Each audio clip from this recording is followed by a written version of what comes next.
నమస్తే. శ్రీ పరంజ్యోతి అద్భుతం. ఇది హైదరాబాద్కు చెందిన సంతోష్ ప్రసాద్ గారి అద్భుతం.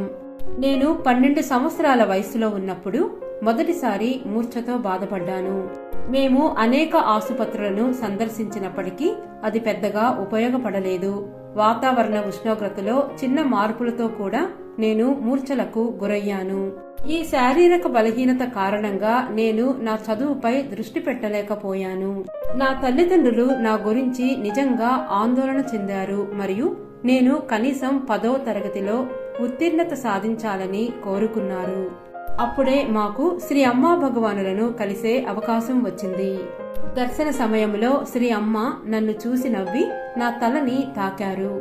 ఆ క్షణం నుండి నేను ఎప్పుడూ మూర్ఛతో బాధపడలేదు. ఈ రోజు నేను సీఏగా అర్హత సాధించడానికి చదువుతున్నాను. నా జీవితంలో శ్రీ అమ్మా భగవాన్ వారి దయతో ఉన్నందుకు నేను చాలా కృతజ్ఞుడను. నాకు సంపూర్ణ ఆరోగ్యాన్ని అందించిన జై బోలో శ్రీ పరంజ్యోతి అమ్మా భగవాన్కి జై.